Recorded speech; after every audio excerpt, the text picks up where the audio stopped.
Estou gravando. Eu também. Valendo! Yeah! Você tem que começar, você tem que apresentar, Natália. Puxa nós aí. Eu esqueço, desculpa. Eu sou a Natália Salazar. Gente, quanta bronca nesse podcast. Vocês não sabem o quanto eu sou abusada diariamente neste podcast. Eu sou a Renata Schmidt e eu quero dizer que é tudo mentira. Gente, ela é uma mulher branca privilegiada e ela está abusando de mim. Só eu, né? Ô, Karen. Mas esse é o Patramada Criminal. Sejam bem-vindos, senhoras e senhores. Bem-vindos ao episódio 100, galera. Episódio 100, gente. Episódio sem vergonha. Sem perspectivas de futuro. Sem energia. Sem esperança de uma vida melhor. Sem dinheiro. E vamos parar por aí, né? Com good vibes. Olha só que good vibes vocês estão experimentando. Good vibes, gente. A gente tem o humor trevoso que é pra compensar todos esses sens. O humor trevoso tá aí, né?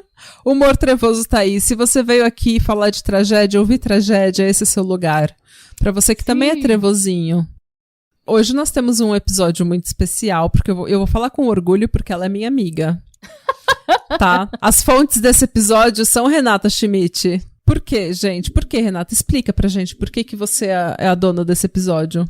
Gente, porque a gente decidiu fazer um episódio que era pra ter sido o tema do que era pra ser apenas uma collab minha com o Patra enquanto ouvinte.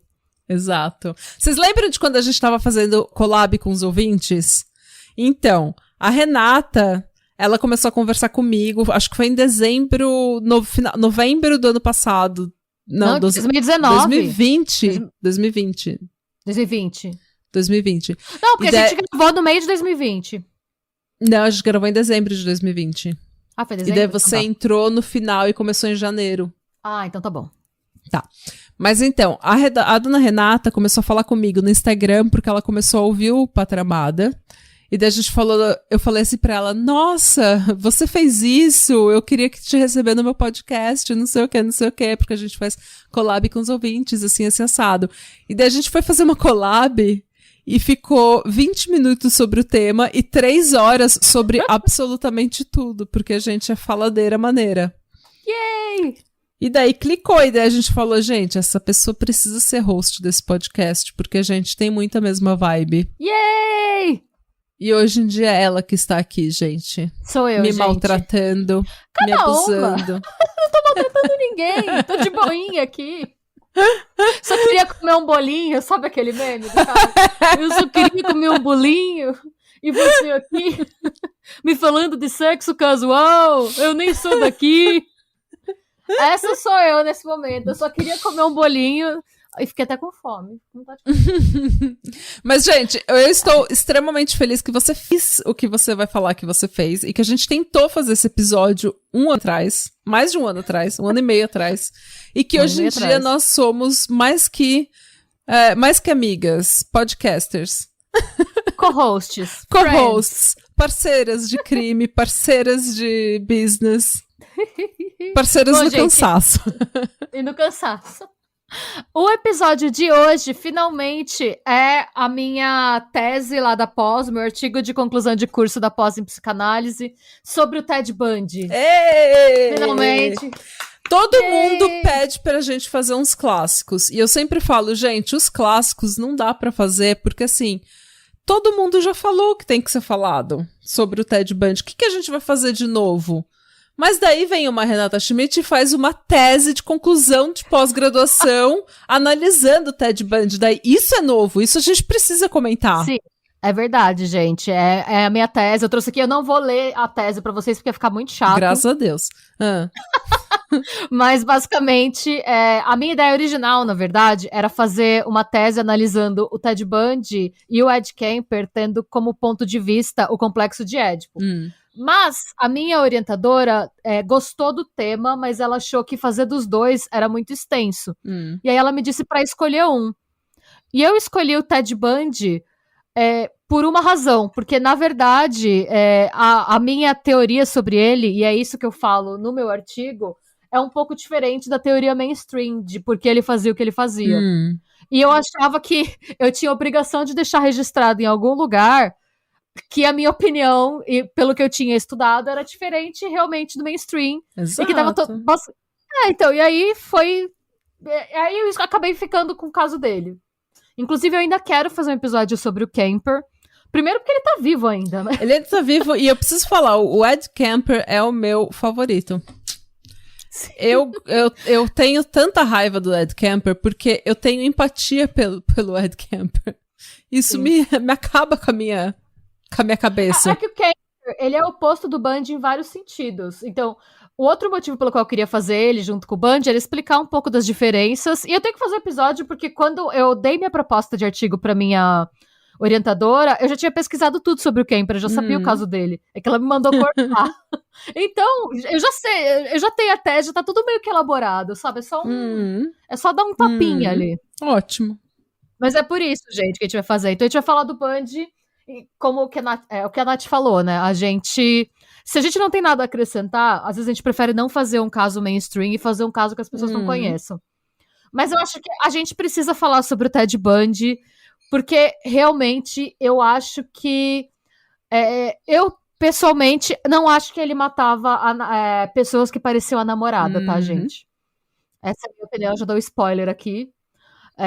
No decorrer, o artigo eu entreguei, né, tal, foi aprovado em 2017. Desde então já saiu muito mais coisa sobre o Bundy. Eu pesquisei, eu li o livro da Anne Rule também.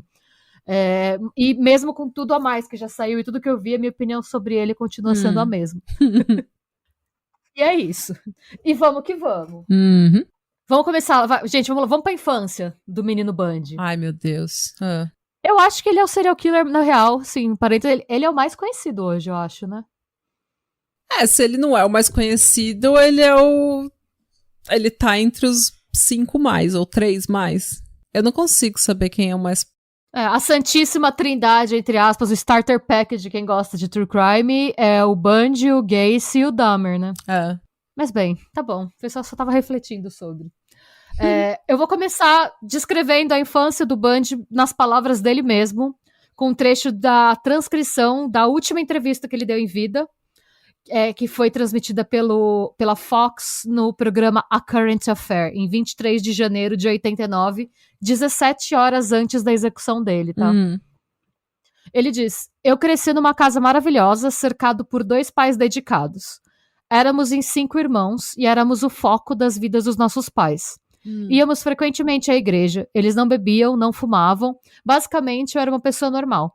Não eram desses caras que frequentam bares, não era um pervertido no sentido de as pessoas me olharem na rua e pensarem, tem alguma coisa errada com esse cara. Eu era essencialmente uma pessoa normal.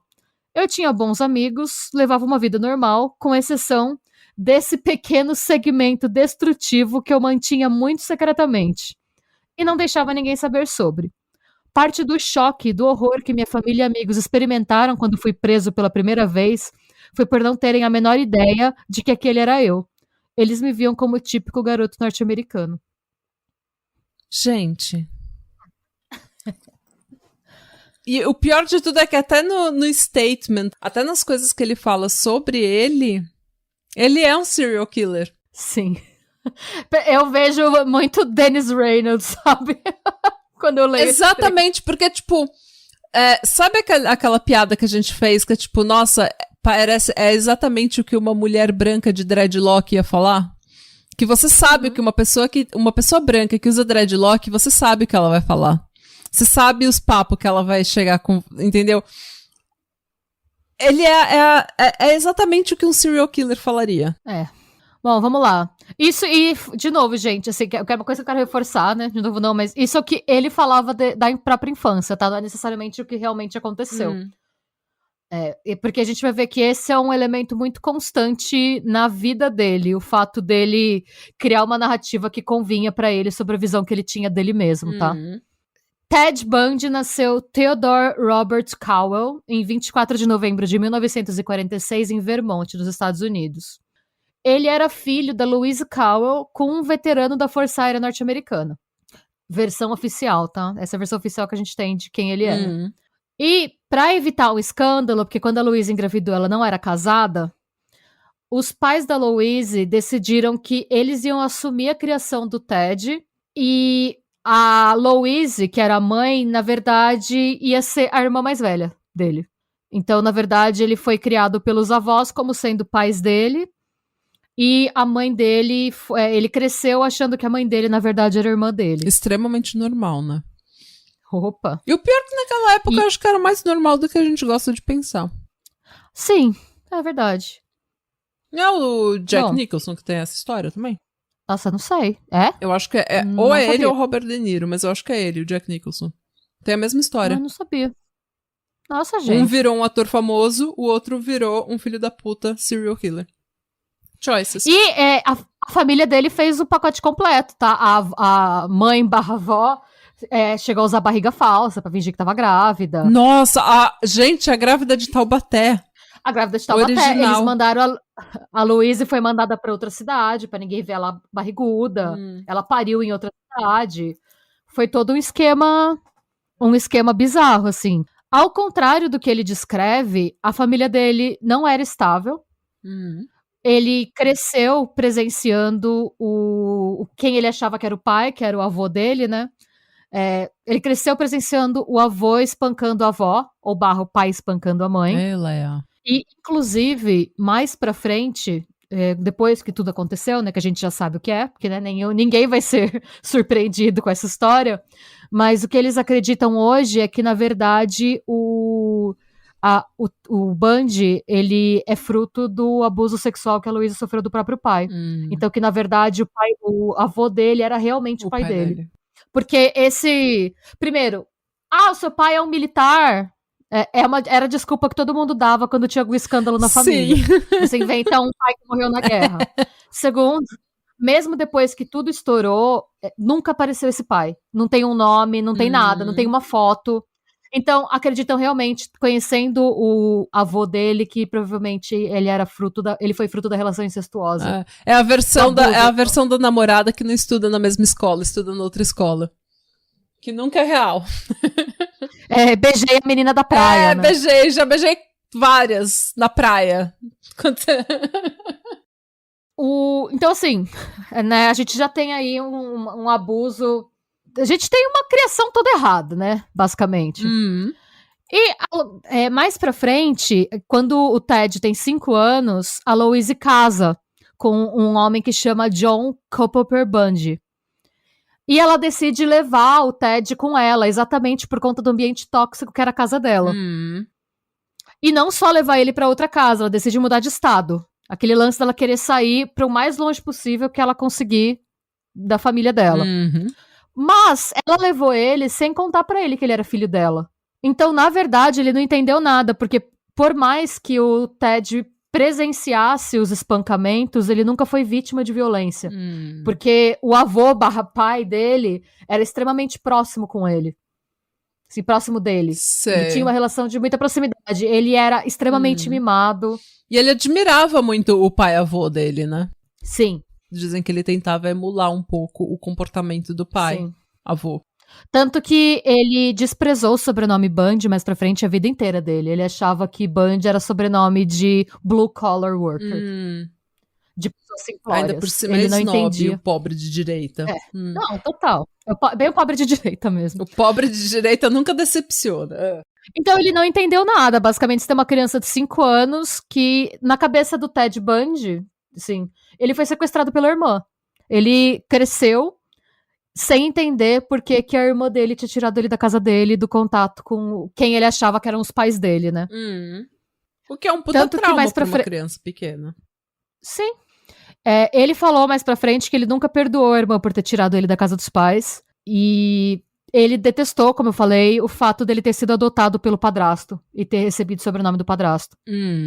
E o padrasto sempre foi extremamente tranquilo com ele. O que ele reclamava do padrasto é que ele achava que o padrasto era um homem simplório.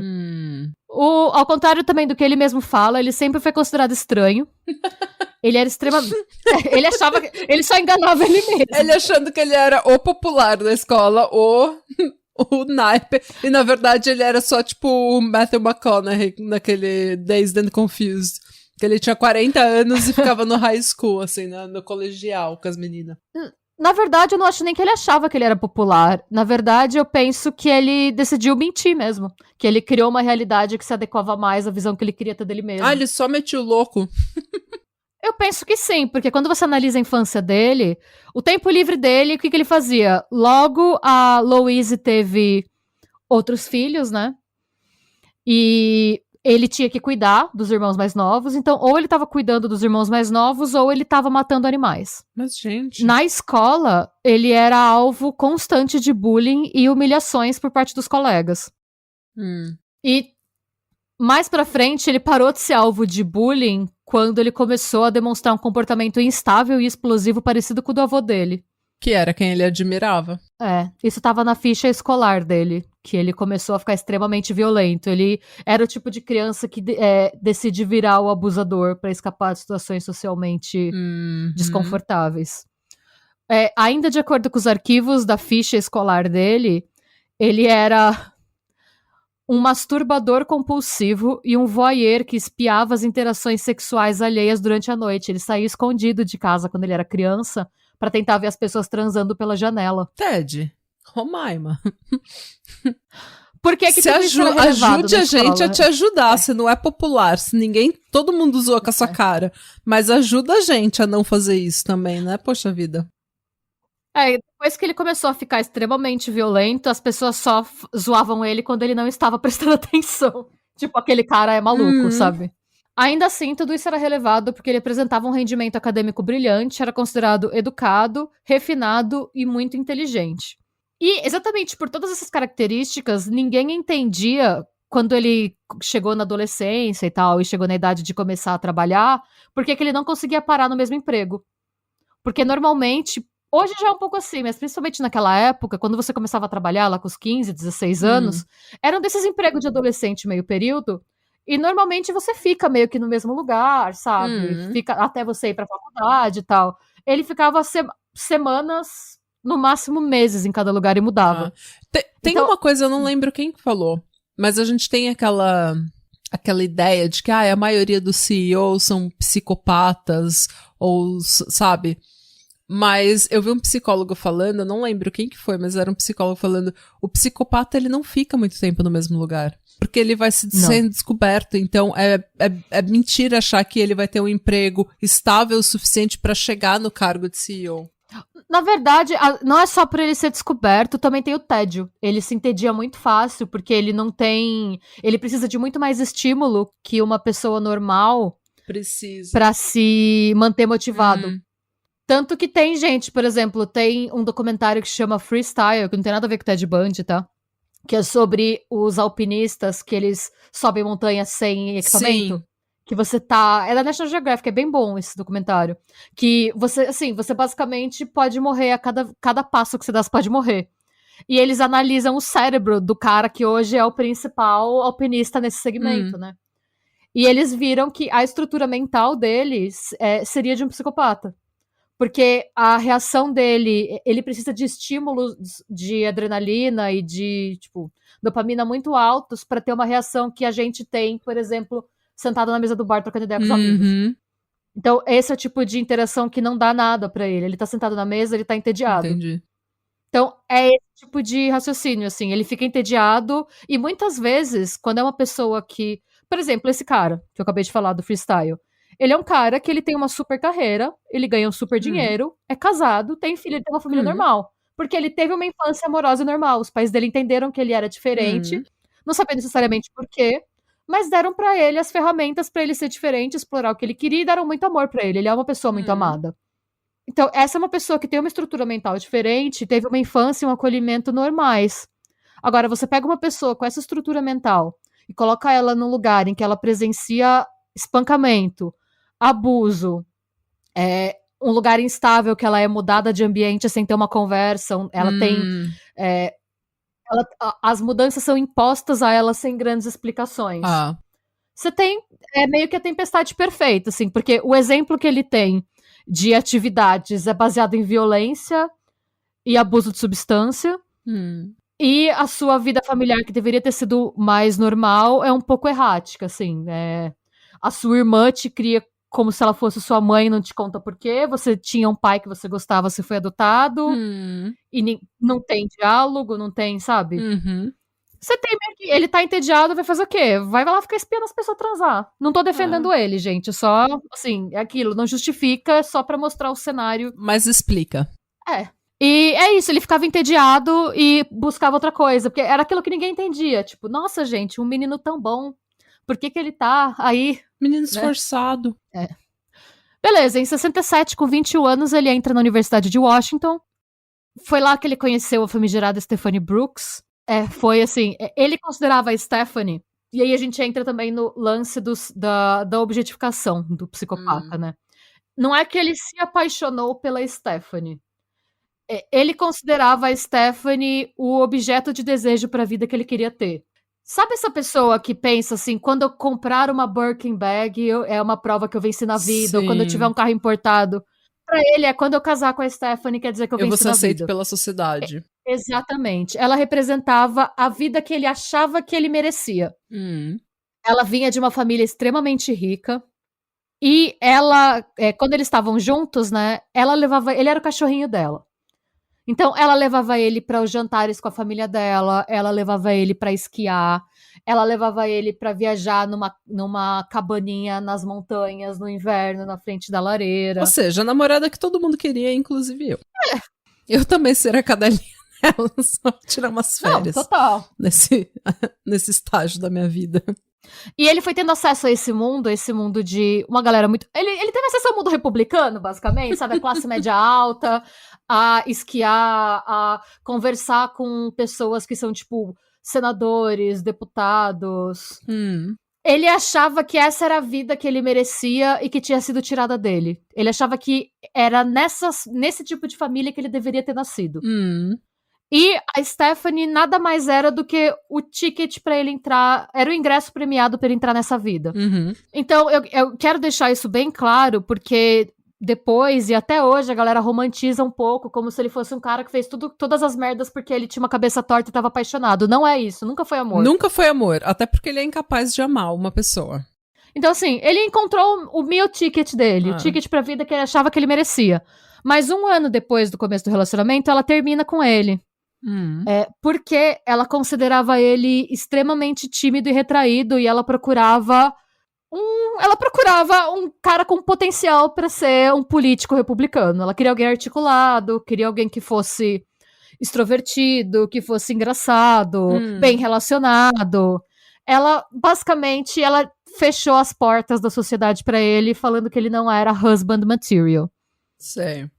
E isso é um puta slap on your face, né? Tipo, você tá usando uma pessoa pra subir, pra se elevar socialmente, e a pessoa fala, não, você não é o tipo de pessoa com o qual eu me relaciono. Você vai ficar lá embaixo com gente igual o seu padrasto, que é um blue collar, que é uma pessoa simplória, uma pessoa que você despreza. A partir daí, ele entrou numa depressão profunda. E eu quero deixar registrado mais uma vez que a depressão não foi pelo término, não foi perdi o amor da minha vida. A depressão foi... ela me disse que, tipo, ao terminar comigo, por eu ser muito tímido, ela tá querendo dizer que eu não sou digno de ter uma vida de luxo. Foi um golpe no ego dele, basicamente. Ela tirou a minha chance de subir socialmente. Sim. Nisso, ele perdeu o interesse pelo trabalho, que ele já não tinha muito. Perdeu o interesse pelos estudos e ficou tentando retomar obsessivamente contato com a Stephanie. E essas tentativas obsessivas dele duraram anos, tá? Nossa, gente, coisa insuportável. Nisso, mas pelo menos naquela época, né, não era tão fácil contatar alguém quanto é hoje, então ele ficava basicamente mandando cartas. É verdade. Um pouco mais fácil você cortar, né? É verdade. como ele perdeu, pra ele tinha todo um caminho definido pra ele, e a partir daí ele perdeu esse caminho, né? Com isso, o que ele decidiu fazer? Ele decidiu que ele ia trancar os estudos e ele voltou pra Vermont e ele decidiu que ele ia tirar limpo de uma vez a história da família dele. Porque, né, ele já tava com 21 para 22 anos, ele se ligou que tinha alguma coisa bizarra na história da família dele. Mãe, por que eu pareço tanto com você e nada com a minha avó? Tipo isso. E nisso, o que ele teve que fazer? Porque, de novo, a gente não tinha internet. Ele foi de cartório em cartório, pesquisando tudo que a família dele escondeu dele. Porque, né, ele foi registrado como filho dos avós, né? Ele teve que fuçar de cartório em cartório até achar o registro do nascimento da cidade que a Louise foi ter o parto escondido. E nisso ele descobriu que a Louise, na verdade, era a mãe dele, não a irmã dele, e que ele tinha sido criado pelos avós. Nisso, aconteceu uma coisa bizarra. Porque ele teve algum... Ninguém sabe direito qual foi o processo mental por trás disso. Ele voltou pra faculdade outra pessoa. Ele tipo, voltou, né, pra Universidade de Washington. Ele decidiu se formar em psicologia e ele se graduou magna cum laude, que seria o equivalente a um diploma de honra ao mérito. Ele criou uma necessidade ainda maior de controle, mas ele ficou extremamente extrovertido. Ele realmente virou outra pessoa. E é aí que nasce o Ted Bundy, que todo mundo... A lenda dele nasce aí. Porque ele começou a projetar uma persona completamente diferente. A chave virou. Que foi a pessoa que a Stephanie queria. Exatamente. Ele virou a pessoa que a Stephanie queria. Em 69, então, ele conhece a Meg Anders, com quem ele foi morar depois de alguns meses junto. A Meg, ela vinha de uma família rica também, mas ela era considerada pelo Ted um prêmio de consolação, porque ela não tinha o verniz de, tipo, esposa perfeita que ele procurava, porque ela já tinha tido um filho, ela era mãe solteira. Ai, meu Deus, que vergonha. Gente. Vê se pode. Mesmo assim, ele nunca cortou completamente o vínculo com a Stephanie, ele seguia mandando cartas pra ela, e eventualmente ela começou a responder, tá? Eu penso que o tom das... A gente não sabe direito, mas eu penso que o tom das cartas deve ter mudado, que ele deve ter colocado aquela nova personalidade dele. Sim, e agora as credenciais, ele tá dando carteirada, eu já me formei, eu sou mais extrovertido, eu sou assim, eu sou assado, projetando uma imagem que ela queria. Exatamente. Além disso, ele começou a estudar direito e a trabalhar como freelancer em campanhas do Partido Republicano, chegando a ser condecorado por bravura em Seattle ao salvar uma criança de um afogamento. Veja bem. Enquanto isso, ele fazia trabalho voluntário no CVV, que é o Centro de Preservação da Vida, né? Que é basicamente aquela linha que você liga nos Estados Unidos quando você tá com pensamentos suicidas. Sim. Que foi, inclusive, onde ele conheceu a Anne Rule. E eles trabalharam por bastante tempo juntos, não trabalhou? Anos juntos. Ela era confidente dele. Ela era bem mais velha que ele, tá, gente? Ele conhece a Anne Rule. A Anne Rule, ela foi da polícia. E depois que ela teve um divórcio, ela casou com um cara que era policial também, teve um divórcio meio feio. Ela decide sair da força quando ela tem filho. E ela vira escritora de crime. De true crime. Ela cobre casos de true crime da região usando os contatos dela na polícia e faz trabalho voluntário no CVV também. Ela não só conhece o Bundy, como quando os crimes dele começam, ela é uma das repórteres que tá cobrindo o caso como frila. E ela não acredita que é ele. Não, ela entra na vaquinha, mas a gente vai falar disso depois.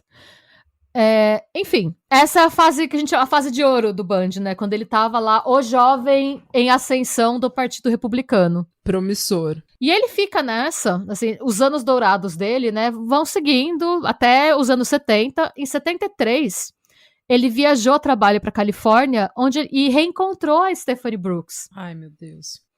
Ela ficou completamente surpresa. Ela viu outra pessoa, ele tava bombadinho, ele tava Zac Efron mode, bronzeado, bem vestido, bem relacionado no Partido Republicano, especialmente por conta do relacionamento que ele tinha com a família da Meg, da namorada dele. Mas como todo bom embuste, ele não contou pra ela que ele tava não só em um relacionamento, como morando junto com outra pessoa. E sendo papai de uma menina. Sendo papai da filha dela, né, da Meg. Eles voltam. Ela quer voltar com ele. Não só voltam, como algumas semanas depois, ele pediu ela em casamento e ela aceitou. E a Meg do lado, tipo, amado, eu tô Chega... literalmente do seu lado. A gente tá almoçando. Como ele trabalhava, só para dar um parênteses, como nessa fase ele estava fazendo campanhas pro Partido Republicano, nos Estados Unidos é muito comum os candidatos fazerem tipo um roadshow, que você vai de estado em estado para falar sobre a sua proposta de campanha, para conseguir voto, para conversar, né, com as prefeituras, com os governos locais, com as comunidades. Então ele estava viajando muito, participando dessas equipes de campanha. A Meg não tinha ideia. A Meg foi ficar sabendo que ele chegou a retomar com a Stephanie quando ele já estava preso. Beleza, ele pede a Stephanie em casamento, ela aceita, e era tudo o que ele precisava pra se sentir vingado. Ele desapareceu. Ele nunca mais falou com ela. Ele é muito embuste, gente. Ela chegou, aí o que aconteceu foi que trocou. Ela ficou completamente confusa, ela mandou várias cartas pra ele, tentando entender porque ele tinha sumido, e ele parou de responder, ele nunca mais falou com ela. O noivado foi meio que terminado em absente. Ela percebeu que eles não iam casar porque ele parou de falar com ela. Em nenhum momento ele, terminou com ela oficialmente. Literalmente deu ghost nela. Por isso que eu sempre tento deixar claro que nunca foi amor, porque ele já tinha o que ele queria, entendeu? Que era o bom relacionamento no partido, o começo de uma carreira como um político republicano, os relacionamentos. Então, ele só voltou com ela pra machucar ela mesmo. Detalhe, a gente vai postar as fotos depois da... Foi o momento linda Brooks. mulher dele. Quando ela entra na loja e fala, big mistake, huge. A Stephanie é extremamente parecida com a mãe dele, tá? Fisicamente. Isso é um detalhe. Bom... Com a mãe e irmã? Com a mãe e irmã, A Stephanie só vai voltar a saber dele quando um dos maiores serial killers da história dos Estados Unidos for preso. Ela reconheceu, ela só viu ele de novo na TV. Chique. Imagina, nossa, era o meu noivo. E eu quero dar um detalhe, tá, gente? O nome real dela não é Stephanie Brooks, tá? Esse é um pseudônimo, ela tem outro nome. O nome de verdade dela foi preservado, na verdade, pra ela seguir com a vida. O nome dela é Renata Schmidt. Hoje em dia ela tem um podcast. Isso mesmo, não. Esse erro com orgulho eu não cometi e não cometeria. Não cometeria, gente. Homem feio do caralho. Vocês parem de falar que ele era gostoso, porque ele não era gostoso. Gostoso é o Zac Efron, tá? Ele não é gostoso. Parem de falar que o Ted Bundy era bonito. Não era, não. Bom, gente, vamos falar aqui o que vocês queriam saber. Vamos falar dos crimes? Vamos. Em 1974, um surto de assassinato chocou as populações de Oregon, Utah e Washington, e todas as vítimas eram estudantes universitárias, jovens, brancas, magras, com cabelos castanhos repartidos ao meio, que estavam usando calças compridas da última vez que foram vistas. Todas. Era um padrãozinho bem bizarro. E o outro fator comum aos crimes, e isso foi relatado já no briefing que a polícia deu para os jornalistas e para todo mundo, era um estranho que rondava o campus carregado de livros. Esse estranho, às vezes, as testemunhas do campus relatavam que tinham visto um cara andando lá perto. Às vezes esse cara estava carregando livro, às vezes esse cara estava de muleta, às vezes esse cara mancava e às vezes esse cara tinha um braço ou uma perna engessados. Várias pessoas também reportaram ter visto um Fusca nas imediações. Uma das primeiras vítimas que a gente conhece, né, foi a Susan Clark, de 19 anos. Ela foi agredida com um cacetete na cama dela, em Seattle. Imagina, ela acordou com a pancada. Meu Deus. Ela foi sexualmente agredida e espancada e tal, mas ela sobreviveu aos ferimentos. Ok. Só que, como ela foi pega dormindo, ela não lembrava de quem tinha sido. Ela sabia que tinha sido um homem. E só. Ela não sabia nem dizer a cor da pele. Até em decorrência das pancadas que ela tomou na cabeça, né, gente? No dia 31 de janeiro do mês... Ou seja, gente, eu tô falando de 74, é o comecinho do ano já, sabe? Começou o ano assim. No dia 31 de janeiro do mesmo ano, foi a vez da Linda Healy, de 21 anos.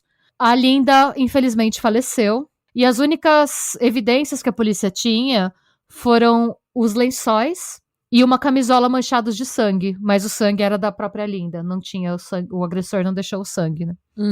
Em 12 de março, Donna Manson, de 19 anos também, sumiu ela estava indo para um show em Olímpia, em Washington. 17 de abril, A Susan Hancock, de 18 anos, estava indo para um cinema em Ellensburg para assistir um filme alemão e nunca chegou no cinema.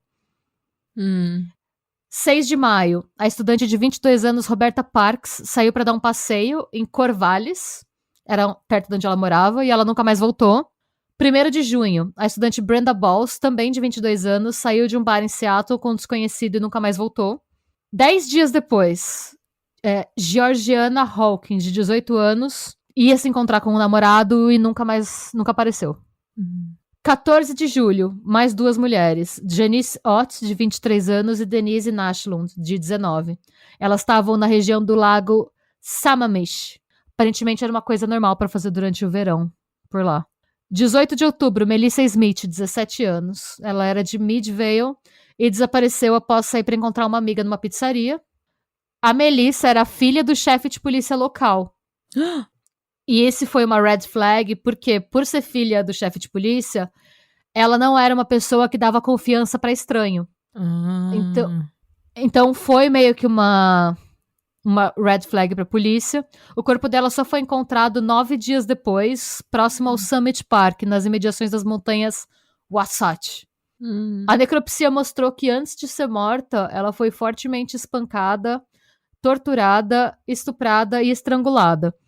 Os ferimentos de todas as vítimas foram bem parecidos. Eu não tô, me estendendo muito neles, porque primeiro é um negócio super forte e depois eu acho que todo mundo meio que já sabe, né? Que foram ataques violentos. E aí, a polícia de Utah, que foi onde ela foi encontrada, né? Começou a pegar todos esses casos e ver as semelhanças entre os casos de Utah, Oregon e Washington. E aí eles concluíram que era o mesmo assassino. Lembrando que a gente está nos anos 70, Mindhunter ainda não era uma realidade, não tinha análise de comportamento criminal, esse tipo de perícia, era uma ciência que estava começando a ser levada a sério. Então a polícia estava... O fato deles terem chegado à conclusão de que era a mesma pessoa naquela época, com o que a gente tinha, né, de tecnologia forense, já é assim, um passo considerável para a polícia. E também já prova o quão o modus operandi dele era, como que eu posso dizer, era consistente. Sim. E como o padrão de vítima dele era consistente. Sim. E aí eles foram entrevistar, a polícia começou a trocar figurinhas com todo o material que eles tinham de entrevista de testemunha, de análise de cena de crime. E um ponto que eles acharam em comum é que várias testemunhas tinham visto tal homem engessado, e esse homem, ele se apresentava como Ted. E esse nome, o homem mais o nome Ted, começou a rodar a imprensa do país inteiro. Na época do assassinato da Melissa Smith, né, que foi o assassinato que fez todo mundo juntar forças pra pegá-lo, Ted ainda tava com a Maggie Anders. E nisso que rodou o retrato falado, falando, esse é o Ted, uma mulher que se chama Lynn Banks, que era colega de trabalho da Maggie Anders, viu o retrato falado e ficou em choque. Imagina o que é, você tá na TV e você vê o retrato falado de um estuprador, assassino, e ele é a cara do noivo da sua amiga. Nossa, eu não gosto nem de pensar no que eu faria. E aí a Lynn Banks, a Maggie Anders contou depois, ela chegou a escrever um livro também contando a experiência dela, que foi inclusive o livro dela que inspirou o filme com Zac Efron, né? Ah, ok. Ela conta disso. Que foi. Por isso que uma das grandes críticas ao filme é que o filme não mostra os assassinatos, assim, não mostra ele assassinando gente. Mostra só o ponto de vista dela. Então muita gente critica porque fala que ele romantiza um pouco, porque ela tinha uma visão bem distorcida dele. Né? Claro. Mas, enfim. É que, na verdade, o que romantiza mais pra população não é nem a não mostrar os assassinatos, é mostrar o Zac Efron, né? O Zac Efron, infelizmente, é uma das pessoas que você fica sabendo, ele matava várias pessoas. Mas ele era tão bom. Menino bom. É tão que bonito. O filme mostra... eu vi trechos do filme só. Mas o filme glamoriza um pouco ele como um bom marido e um bom padrasto. Sim, isso é verdade. Parece que ele é um super padrasto e que ele adora aquela menina. O que não é necessariamente verdade. Mas, bom. A Maggie Anders conta que quando a Lynn Banks foi a primeira pessoa a falar pra ela, nossa, igualzinho o seu boy. Seu boy é um embuste. O que a Maggie pensou? É inveja. Ela meio que não quis acreditar, mas tanta gente, ela falou que várias pessoas começaram a encher o saco dela. E tanta gente começou a falar pra ela como era parecido, porque, como eu já comentei, eles tinham uma vida social intensa. Por a família dela ter dinheiro, por serem republicanos, tipo, que estavam sempre nos fundraisers, nos eventos. Um monte de gente começou a ligar pra ela e perguntar se ela tinha visto. E aí ela foi pra polícia meio que pra desencargo de consciência, sabe? Pra a próxima pessoa que ligasse, ela poder falar, já fui na polícia e já falaram que não é ele. O problema é que... É que era. Na verdade, o problema foi que a polícia começou a fazer algumas perguntas e que começaram a fazer ela pensar. Por exemplo, ela acabou contando pra polícia mais pra frente que ele tinha gostos sexuais peculiares, assim. Ele curtia um roleplay de violência sexual. E ela conta que é uma coisa que ela fazia pra agradar ele, mas que deixava ela incomodada. Mas que nas últimas semanas, pra não dizer meses, ele tava tranquilíssimo. Tava pleno. Tranquilo até demais em comparação com o começo do relacionamento. Sim, porque ele tava... Quando o homem não tá ciscando no seu terreno. Pois é. Mas ainda assim, o que ele tinha a favor dele é que você tem um cara que se formou magna cum laude em psicologia, que tá estudando direito, que é voluntário na linha de prevenção ao suicídio, que participa de campanha política. Ele chegou, inclusive, a participar de uma campanha para governador do Partido Republicano lá em Washington. Morava com uma menina de bem. Ele era o cartão postal do homem que você apresenta para os seus pais, para a sociedade, como você arrumou um bom partido. E para ela precisava disso, porque ela era uma mãe solteira naquela época. Sim. Então ela precisava da validação do homem que é jovem, bonito, inteligente, e influente, tá me validando não só como mãe, mas como mulher, ao invés de falar que não namora mãe solteira, sabe? Ao invés de me envergonhar por eu ter uma filha. E ele é engraçado, porque rola uma inversão de papéis, por assim dizer, porque o Ted Bundy vira a Stephanie Brooks da Maggie Anders. Ele simboliza o que a Maggie precisa para se recolocar na sociedade depois de um relacionamento fracassado, aos olhos dela.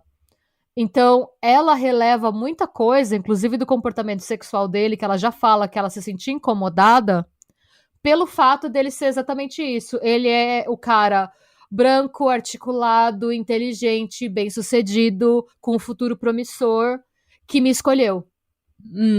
A minha teoria, na verdade, é que depois que ele descobre a verdade sobre a mãe dele, ele decide que ele não quer mais depender de ninguém, que ele vai virar a pessoa que ele precisa virar pra ele ter o futuro que ele acha que ele merece.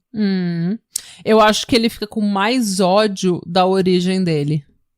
Sim. E ele fica com mais... É por isso que ele volta a estudar, ele vira completamente, assim, ele dá uma virada de 180 graus. Porque ele fala, eu não vou pertencer a esse white trash, sabe? Eu não vou pertencer a essa classe baixa, abaixo de mim. E detalhe, os assassinatos começam depois que ele descobre que ele é filho. Ele se descreve, né? Ele fala que foi no final de 73 que ele descobre que ele é um bastardo. Ele usa a palavra bastardo. E os assassinatos começam meses, se não semanas depois disso, né? Porque daí a raiva dele atinge, acho que, o pico, né? E o que eu também quero reforçar é que as mulheres que ele ataca têm o perfil e a idade correspondente à idade da mãe dele quando engravida dele. E o fato delas usarem calça comprida, quando você tá nos anos 70, na época do amor livre ainda, aquela coisa bem Rolling Stones, na fase dos Beatles, faz com que elas parecessem, tipo, mulheres que não são mulheres tradicionais, sabe? Essas mulheres modernas. Mulheres independentes. Tanto que naquela época, é quando as mulheres começam a ficar muito magras. Tipo, elas vão da década de 60, quando elas são mais cheinhas, mais, tipo, curvadas, assim, curvadas, curvinhas, né? A Natália falando das mulheres corcunda. Quando elas são mais, assim, cheinhas, com mais curvas e com mais peito, mais bunda, porque esse tipo de mulher dos anos 60, a mulher com quadril largo, ela é uma mulher boa pra ser mãe. ela é saudável, ela é boa pra ser uma boa mãe, ela vai ter um parto bom, ela é a mulher tradicional. Daí você vai pro outro extremo, que é a pessoa que é extremamente magra, que não tem o quadril largo de, né, pra carregar um filho, que tem aquela aparência mais de, entre aspas, doente, sabe? Então elas ficam nessa justamente pra mostrar que elas são independentes e que elas não são mulheres tradicionais, que elas não são mulher pra casar. Sim. E ele se aproveita disso. Não, pra mim, ele tá constantemente matando a mãe dele. Porque pra mim, ele fez com essas meninas o que ele não tinha coragem de fazer com a própria mãe. Por ser mãe dele, por ser uma coisa que... Eu não sei nem se tem a questão de coragem no sentido do relacionamento mal resolvido. Pra mim, é a questão da coragem no sentido de que a mãe, ele seria... A polícia tá na porta dele super rápido. Sim. Pra mim, porque o timing pra mim não é coincidência. O fato dele ter descoberto quem a mãe dele era e de, na cabeça dele, da mãe dele ter aberto as pernas pro primeiro militar que ela viu e isso ter gerado ele, e o fato de que isso poderia ser usado contra ele no futuro, o fato dele ser, entre aspas, um bastardo, que é uma palavra que ele usa várias vezes quando ele narra a origem dele, deixou ele com ódio, porque é uma ferida no ego dele que ele nunca consegue apagar, não importa o que ele invente. Por isso até que ele faz tanta questão de falar que a infância dele foi normal e feliz e que ele era uma criança normal e feliz. Mas não importa o que ele faça, ele nunca vai conseguir apagar o fato de que na cabeça dele, a mãe dele foi uma, entre aspas, eu quero reforçar que é a visão dele, a mãe dele era uma vagabunda. Que saiu por aí dando, não quis se preservar, não quis dar pra ele a família tradicional americana que ele achava que ele merecia. E pra mim, essa é a teoria que eu defendo, sempre que ele via alguém que lembrava ele disso, ele ficava com uma raiva absurda e queria destruir aquela pessoa o máximo que ele conseguisse, porque ele não só violenta essas mulheres, ele dá um overkill, assim, ele desfigura essas mulheres. Sim. Ele quer que essas mulheres desapareçam e o que elas representam desapareça. Eu não lembro, era ele que voltava depois pra estuprar o corpo, depois de meses? Sim. Alguns sim.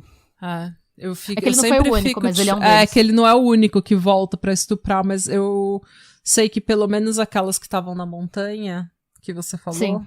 Ele voltava depois de, tipo, semanas com o corpo decompondo e ele estuprava a cabeça delas. É tipo, porque what the fuck? Era um jeito, além de ser uma violência maior, era um jeito dele reviver, dele fazer aquilo de novo, violência, sem precisar ter o trampo de caçar. Porque também não era sempre que ele tinha o tempo. Sim, porque ele era um menino muito bom, muito ocupado. Pois é. Filho da puta. Sim. E foi eu acho que a polícia ter visto o padrão dele e a polícia conversou com ele, a polícia chegou a chamar ele pra conversar por ele ser parecido com o cara do retrato falado. E a polícia conversou com ele, concluiu que ele era um menino bom e seguiu o bonde, nada aconteceu.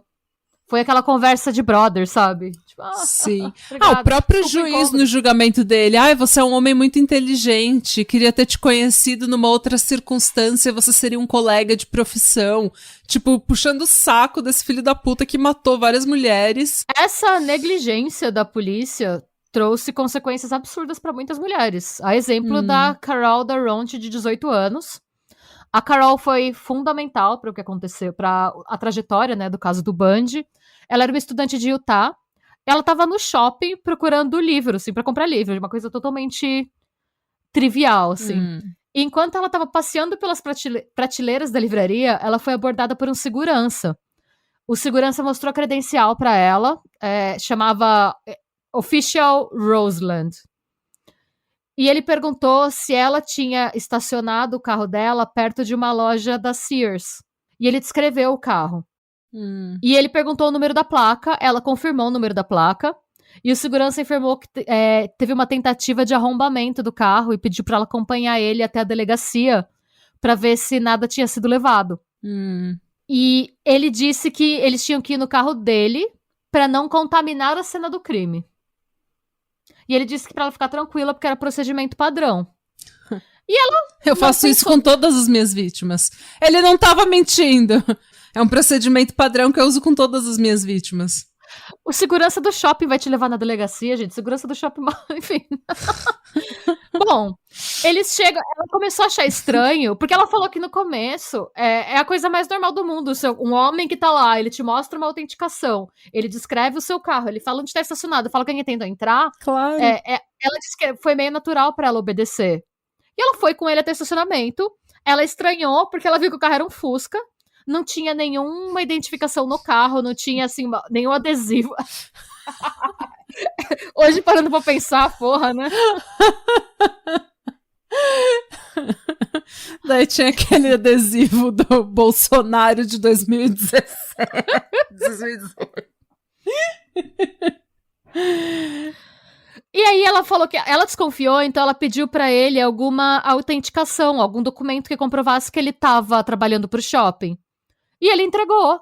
Ele tinha lá o negócio de identificação do shopping. Ela pensou, ok. E aí ela entrou no carro com ele. E aí ela só percebeu que tinha dado merda quando o carro tomou o rumo oposto da delegacia. Ai, meu Deus. Ela ficou desesperada, real, quando ele tirou um par de algema do bolso e tentou prender as algemas nos pulsos dela. Ele conseguiu colocar a algema num dos braços. No que ele foi colocar no outro, ela começou a chutar ele. E brigar e tentar sair do carro. O problema é que o carro tinha sido mexido de um jeito que ela não conseguia abrir a porta do passageiro. Ela só parou de pular quando ele tirou uma arma do lado dele do carro e falou que ele ia atirar na cabeça dela se ela fizesse escândalo. Nisso, ele para no matagal, arranca ela do carro e ele não... a gente sabe o que ele vai tentar fazer, né? E aí ele tira a arma e ele segura uma barra de ferro. E vai pra cima dela, ameaçando ela com a barra de ferro e manda ela ficar quieta. Nisso, ela fez uma última tentativa pra tentar fugir e ela chutou as pernas dele, acertou a piroca dele. Ele se desconcentra porque ele tomou um chute na piroca. Nisso, ela corre pra estrada. E aí tinha um casal passando de carro, ela tá louca na estrada, balançando os bracinhos, com a algema ainda pendurada numa das mãos. Ela foi levada pra delegacia. Ah, eles acreditaram nela. Porque eu fico imaginando que alguém fugiu da polícia se a algema tá no braço ainda. Não, ela tava tão desesperada que no meio do nada. Ainda bem que foram pessoas boas, né? Porque eu tinha deixado ela morrer só na minha desconfiança, tadinha. E também ela era muito novinha, né? Ela tinha 18 anos. É verdade. Sei lá. Devia ter uma cara de menina boa, sei lá o que aconteceu. Por que ela foi tão crucial para esse caso? Não só para ela ter sobrevivido, mas porque isso aconteceu à luz do dia. E ela obviamente, ela estava machucada, mas não o suficiente para não conseguir lembrar da cena com detalhe e identificar o agressor. Obviamente, na hora, o Bundy meteu um pente e fugiu. Ele meteu o cabelo pro outro lado, falou, não sou eu. Enfim, e sumiu na neblina, né? Ele pôs um bigode. Mas o que ela tinha que foi útil pra polícia? A algema que ainda tava no pulso dela tinha algumas digitais parciais e ela tinha marcas de sangue na roupa dela que não eram dela. Mas eles fizeram o exame, na época não tinha DNA, né? Eles só sabiam o tipo sanguíneo e era tipo O, que é super basic, é o tipo mais comum dos Estados Unidos. Então era praticamente impossível identificar só pelo tipo sanguíneo. Beleza. Naquela mesma noite, uma outra menina que chama Jean Graham, ela tava indo pra uma peça de teatro Gente, a menina tava no colegial ainda. E aí ela foi abordada por um cara que alegava ter perdido o carro. Sim. E ela não quis ajudar ele, porque ela falou que ela achou ele muito shady. E ele continuou enchendo o saco dela pra ela ajudar ele, mas ela não ajudou. E ela realmente foi pra peça e falou, foda-se esse cara, certa ela. You go, Jean. Mas, infelizmente, a Deborah Kent, que também tinha só 17 anos, não fez a mesma coisa. Ela tava no mesmo teatro e saiu um pouco antes do fim da peça para buscar o irmão dela no boliche. E ela pediu pros pais dela, ela falou, gente, é super rápido, me esperem na entrada da escola e do teatro da escola, eu vou, busco ele e volto. E ela nunca mais foi vista com vida. Eita, meu Deus. A única pista do desaparecimento dela que acharam na cena foram 2 pequenas chaves de algemas deixadas próximas ao carro dela, e essas chaves abriam as algemas da Carol Durant. Ai, gente. E aí a polícia confirmou, obviamente, que era a mesma pessoa. Durante o processo de interrogar a testemunha, uma delas alegou ter visto um Fusca escapando a toda velocidade do estacionamento do teatro naquela mesma noite. Mas não pegaram ele, gente. Obviamente, né? Ia demorar mais de 1 ano pra ele ser pego depois disso. Caralho. Sério que demorou tudo isso? Eu achava que, tipo, eram meses. Tipo, 2, 3 meses e ele ficava fugindo. Eu não sabia que ele ia demorar 1 ano. Não, eu fui até checar se era isso mesmo, dar uma respirada, porque olha... No ano seguinte, tinha um guarda rodoviário patrulhando uma rodovia de Utah e ele viu um Fusca rodando de forma errática em alta velocidade na região de Salt Lake. E ele achava que podia ser um motorista doidão ou que podia ser um carro roubado. E aí ele fez um sinal para o Fusca estacionar no acostamento para fazer uma verificação, tipo de rotina. O Fusca não parou, pelo contrário, o Fusca tentou dar fuga. O carro acabou sendo detido pelo guarda mesmo assim. E ele viu que era o Ted Bundy. E o Ted Bundy achou que ele ia conseguir, tipo, talk his way out of it, sabe? Tipo, sou eu usar aqui. O charme pra... sou eu, charmoso. Olha como eu sou lindo. Mas com a graça de Já, o policial achou algumas coisas muito bizarras no carro. Tais como, o carro não tinha banco do passageiro. Eita. Tinha, dentro do carro, uma alavanca de metal, uma máscara de esqui, pedaços de arame, algemas e um picador de gelo. E além de tudo, o Ted parecia estar alterado com alguma coisa. Realmente, ele parecia estar muito louco. E inclusive, nesse último ano, entre a Carol Durant escapar e ele ser pego em Utah, a Anne Rule chega a contar no livro dela que ele começa a beber demais, que ele começa a perceber que a casa tá caindo. Exato, que a casa tá caindo. E inclusive por isso que ele tira o banco do passageiro do carro. Ele pensa o que ele pode fazer pra mais ninguém escapar dele na próxima. Tipo, como aprender com o erro. Ele é imediatamente levado à delegacia, depois que o policial vê todo esse rolê shade no carro dele. Mas o mais bizarro é que esse maluco matou uma galera e ele é detido por suspeita de roubo de carro. O que normalmente acontece, né? É igual seita, eles nunca conseguem. Tem várias histórias, vários relatos de que seita tá torturando todo mundo, que tem casos de estupro, mas eles nunca podem provar nada. Daí como que eles te pegam? Sonegação de imposto. A própria Al Capone foi preso por sonegação. E é a mesma coisa com esses serial killers. Tipo, não tem, nunca tem a prova que você precisa. Eles nunca acham que é o cara, mas ele é sempre pego por, tipo, roubo. Furto.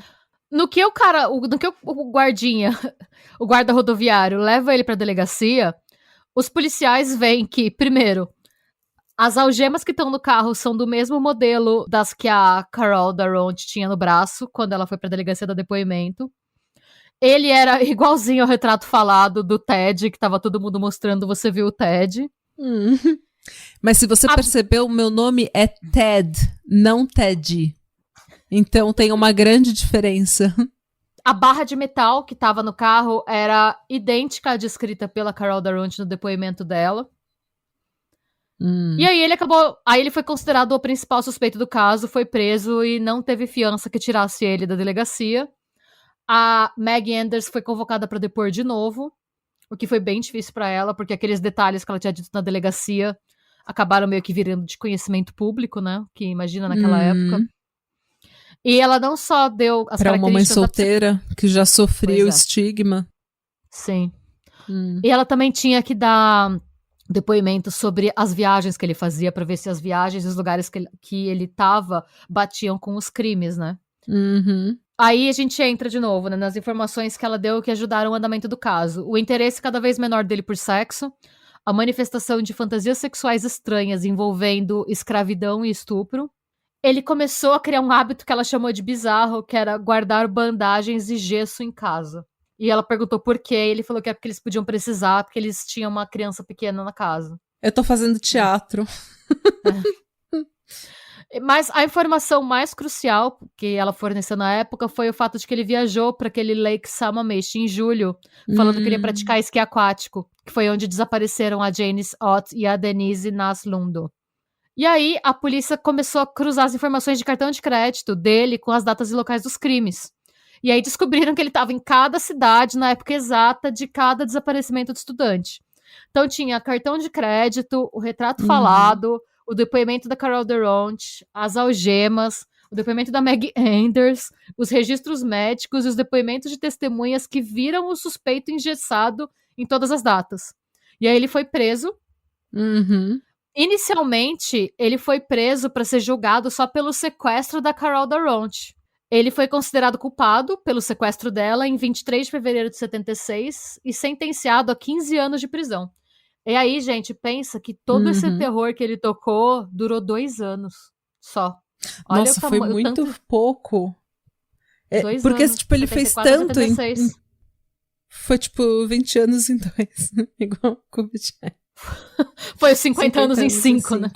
Enquanto ele estava preso pelo sequestro em Utah, os investigadores começaram a coletar evidência para ligar ele, beyond a reasonable doubt, né, além de uma dúvida razoável, aos assassinatos, a todos os assassinatos que eu descrevi ali em cima, né? Então, por exemplo, alguns exemplos de evidência, né? Os fios de cabelo que foram encontrados no Fusca, as semelhanças entre os ferimentos nas cabeças da Melissa Smith e da Karen Campbell e a alavanca de metal encontrada no carro. Só com isso, eles já conseguiram uma acusação formal pelos crimes que foram cometidos no Colorado. A gente tá com o estado. E aí ele pediu licença para utilizar a biblioteca da cidade de Aspen, falando que como ele era advogado, ele tinha interesse em trabalhar no próprio caso, que é um direito que todo mundo tem nos Estados Unidos, né? Lá, ele conseguiu fugir saltando por uma das janelas da biblioteca. Começou... Eu tenho um pouco de respeito por essa fuga, porque ele se fudeu na queda e ele continuou. Mano, você imagina, ele fugiu, ele pulou da janela, começou uma operação policial que envolveu 150 agentes da polícia, cães farejadores e equipamento de busca. Eles bloquearam em horas a cidade inteira para ele não fugir de lá. E colocaram um bloqueio para ele não subir pelas montanhas. E ainda assim, ele ficou 6 dias foragido. Ele roubou um carro, conseguiu ligar o carro e tentou fugir da cidade com o carro roubado. Eles não podiam tirar o direito dele de ir na biblioteca pesquisar. E aí, sempre que ele ia pra biblioteca, ele tinha que colocar algema nas mãos e nos pés. Tá certo. Daí ele volta pra prisão e ele descobriu, dentro da cadeia lá, trocaram ele de cela exatamente para evitar que ele tentasse fugir de novo, né? E ele viu nessa nova cela uma abertura de um duto de ventilação que levava do teto ao interior de um armário não almoxarifado. Ele emagreceu até ele passar pelo duto. Quando ele conseguiu chegar no peso, ele ficou extremamente magro.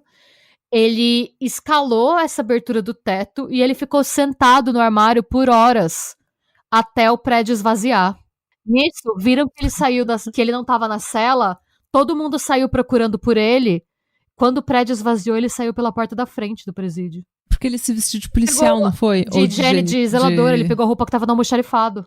Ele pegou a roupa de zelador e ele saiu pela porta da frente. Gente, é muita audácia do homem branco. E eu vou falar de novo, se eu tivesse que emagrecer pra sair da prisão, eu ia ficar na perpétua. Eu ia ficar prisão perpétua, porque eu não... Olha, eu não sei, porque eu já assisti em Amor Atrás das Grades, um dos presos fala que quando você pega a marmita, tá escrito atrás da marmita, não adequado para consumo humano prolongado. É uma comida que você literalmente não pode sobreviver comendo muito tempo, sério. Eles mostram atrás. Meu Deus! Então eu não sei. Eu vou ter uma opinião formada se algum dia eu tiver a infelicidade de experimentar comida. Eu não sei. Gente! Sério, gente. E aí, ele ficou muito tempo foragido. Ele mudou pra Flórida. Ele conseguiu uma identidade falsa com o nome de Chris Hagen. E ele alugou um apartamento pra ele mesmo de 1 quarto em Tallahassee. E assim, vale lembrar que, muito embora, obviamente... lá no Colorado, a notícia espalhou absurdamente, tinha foto dele em todo lugar e tal. Mas as notícias da fuga dele não eram tão fortes assim na Flórida. Então, ele teve a oportunidade de recomeçar a vida do zero como Chris Hagen. Na moral, se ele fosse um cara normal, ele ia ter vivido uma vida plena e feliz e morrido de velho. E esse ia ser, tipo, um dos grandes mistérios sem solução que todo mundo fala e fica especulando o que aconteceu. Mas ele era um cachorro louco, gente. E uma das grandes características dos serial killers é a repetição de um mesmo crime como parte da estrutura psíquica do psicopata. Então, para ele repetir o crime, tá fazendo sempre aquilo. É o jeito dele de lidar com uma situação do mesmo jeito que a gente compra compulsivamente brusinha na Shein quando tá nervoso. Basicamente, assim. Não sei do que você tá falando. Nunca aconteceu comigo, não sei do que você tá falando. Gente, era uma coisa que fazia parte, tava no cerne dele e que tava fadado a se repetir. O que é triste falar, pensando do ponto de vista da humanidade, né? Pensar que às vezes algumas coisas estão fadadas a acontecer. Sim, a gente tem os nossos botões. Às vezes a gente não tem tanto controle sobre o que a gente faz e sobre a nossa vida, tanto quanto a gente gosta de imaginar. Eu acho que tem muita coisa que a gente faz que é totalmente instinto, é totalmente, tipo, animal mesmo, sabe? Eu acho que é por isso também que terapia é tão importante, porque alguns desses processos a gente só entende depois que a gente trabalha muito na gente mesmo, com terapia, com análise. Você tem que entender por que você faz o que você faz. Sim. E o que te leva a fazer determinadas coisas pra você saber como você pode parar. E isso, obviamente, não aconteceu no caso dele, né? E vamos pensar que era um cara que... Um serial killer extremamente prolífico, que em 2 anos fez um estrago. No começo ele matava uma pessoa por mês, depois chegou uma pessoa a cada 10 dias. Imagina esse cara tentando se segurar pra ficar low profile e não matar ninguém. Com outro nome. Não, é ele impossível. segurou o que ele conseguiu, tá? Até que chegou uma hora que o barato ficou louco. 14 de janeiro de 78, vamos lembrar, ele foi preso em 76. Isso quer dizer que ele tava há 2 anos segurando, não, os primeiros 2 anos não foi por vontade própria, porque ele estava preso e não tinha como ele cometer os crimes, mas você imagina que ele solto pensando, preciso manter um low profile, durou 1 mês, a resolução dele de manter o low profile. Em 14 de janeiro de 78, a Universidade da Flórida teve um dos períodos mais sangrentos da história dela, que foi protagonizado pela fraternidade Chi Omega. A fraternidade foi invadida por um homem vestido de preto, que ele tinha uma espécie de clava de madeira. Ele entrou nessa fraternidade, o cachorro louco, gente, de verdade. Foi um dos acontecimentos mais brutais da história da Flórida. A estudante Karen Chandler, que foi a primeira que ele encontrou, ela teve os dentes, a mandíbula e o crânio fraturados e morreu. A Kathy Klein, que foi a segunda que ele encontrou, ela teve um pouco mais de sorte.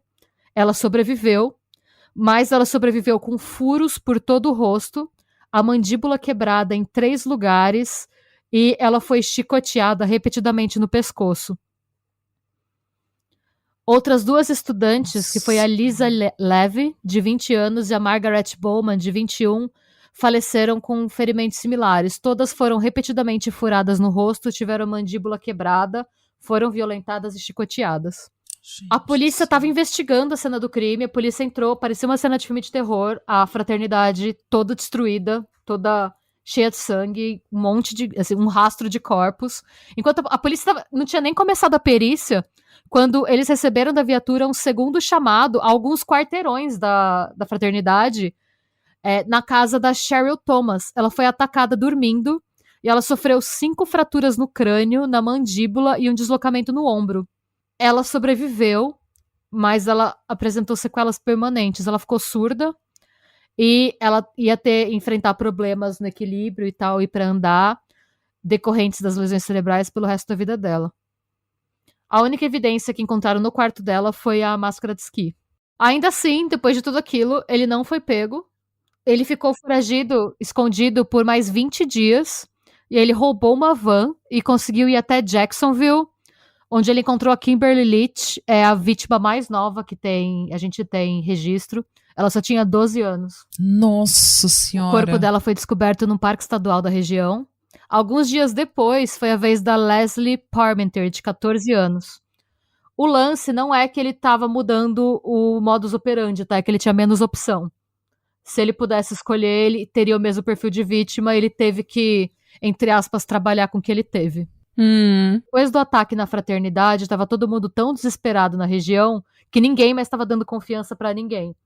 Então ele foi diminuindo a idade, porque era basicamente quem respondia pra ele.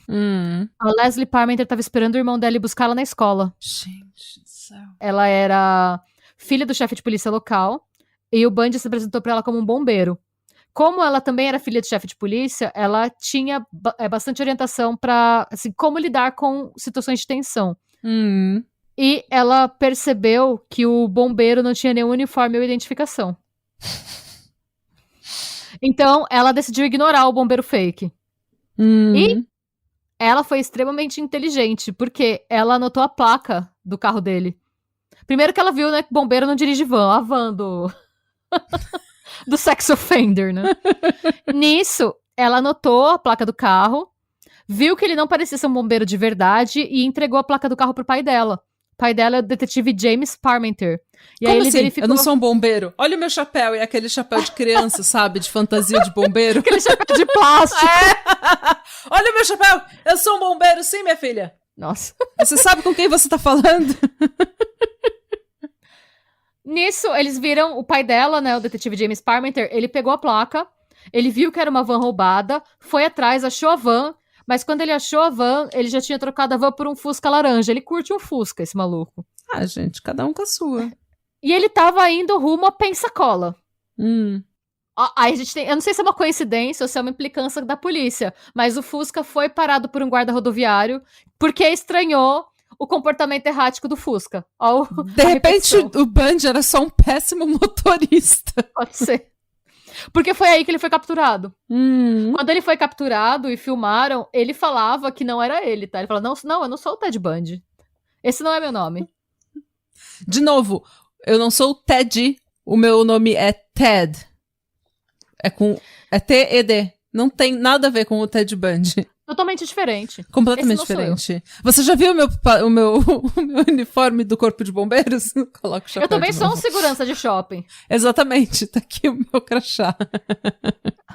A audácia, né? Você tá foragida da polícia, você ainda tenta os mesmos truquezinhos de merda.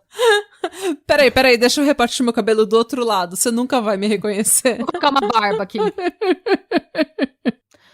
Quando ele foi recapturado, basicamente a polícia do país inteiro tava tretando pela jurisdição pra ver quem que ia poder julgar esse cara, sabe? Eles tiveram que fazer 2 julgamentos, um em Miami, em 25 de junho de 79, pelo massacre na fraternidade e pelo ataque, né, na casa do lado. E eles marcaram outros julgamentos pros anos 80 em Orlando pelo assassinato da Kimberly Leach. Ele decidiu ser o próprio advogado dele, de novo. Sempre dá certo. E ele foi traído pela própria arrogância. Tem vídeos desse julgamento disponíveis, tá, gente? Tem aquele The Ted Bundy Tapes, documentário do Netflix, mostra. Ele fez uma defesa merda porque ele achava que ele era uma pessoa muito melhor do que ele realmente é, em termos de inteligência. E um advogado melhor do que ele era. Ele era uma... A inteligência dele era, tipo, mediana, no máximo um pouquinho acima da média. E ele fez uma defesa péssima, basicamente. O argumento dele era que ele era um cidadão exemplar e que ele fazia trabalho voluntário e que ele, tipo, namorava a sério a Meg Anders e era uma boa pessoa, basicamente. E eu claramente sou um bombeiro! Você já viu o meu chapéu? E ele, assim, isso é engraçado porque é muito da estrutura do psicopata, assim. Quando a promotoria levava em conta elementos que condenavam ele, tipo, todas as testemunhas. Tinha testemunha, inclusive, que viu ele andando no campus da fraternidade com um pedaço de pau. Ele só, em vez dele responder a acusação, ele só ignorava. Ele achava que aquilo não era relevante por causa dele. Tipo, todas as evidências forenses, tudo que todo mundo levou, ele falava, não, isso é irrelevante para mim. Basicamente, o júri levou 7 horas pra considerar ele culpado. Claro. Condenação à cadeira elétrica, gente. A Burn, Ted, burn! Burn, Ted. A gente vende essa camiseta, inclusive. Patramadocriminal.com. A Louise chegou aí pro tribunal clamar pela vida dele, tá? Implorar pela vida dele. Implorar pra que trocassem por perpétua. E ela deu entrevista até o fim da vida falando que ele era inocente e que ele era um bom menino. Isso, gente, ele foi condenado à morte, mas ele ainda não tinha sido julgado pelo assassinato da Kimberly Leach, tá? Eu acho real que se a galera pudesse, tipo, matar ele, ressuscitar ele, matar de novo, teriam feito isso. Se fosse possível, teriam feito. É o que ele merecia. Sim. Em 7 de janeiro de 80, ele foi julgado pelo assassinato da Kimberly Leach. Dessa vez, ele decidiu que era melhor ele contratar advogados. Ah. Ele contratou 2 advogados, o Julius Africano e o Lynn Thompson. Eles tentaram comprovar a insanidade dele. Não funcionou. E eles usaram evidências do primeiro julgamento, do julgamento que ele foi condenado à morte, pra mostrar que ele era articulado. E se ele podia se defender, é porque ele não estava maluco. Mas ele se defendeu mal. Tudo bem. Você pode ser um imbecil e não ser louco. Tem diferença de ser louco e ser um imbecil. E aí ele foi considerado à morte de novo. Mas, no meio, como não poderia deixar de ser, né? No meio da sentença, a gente tem uma surpresa. Ele chama pra depor uma das testemunhas de defesa, né? Chama Carol Ann Boone. No que a Carol Ann Boone tá depondo a favor dele, ele pede pra se dirigir à testemunha, o juiz permite e ele pede ela em casamento. E ela aceita. E eles casam no tribunal, porque na Flórida qualquer acordo firmado sob juramento é considerado oficial. Sim. Ele pede pra conversar com ela e pergunta se ela quer casar com ele, ela fala que sim, então eles casam. E qual que era o move dele? Qual que era a psicologia por trás desse pedido de casamento? O que ele tava tentando atingir com isso? O que ele tava tentando... Ele queria fazer com que... ele queria chamar atenção, é isso que ele faz, tinha que ser sobre ele, não tava sendo sobre ele o suficiente. Ele não tinha surpreendido as pessoas o suficiente ainda. Tipo, 2 fugas, aquele massacre. Tipo, não era o suficiente, sabe? Ele queria atingir, ele queria chegar nas manchetes de um jeito que ninguém esperava. Em vez de ser tipo... Ele queria controlar a narrativa o tempo inteiro.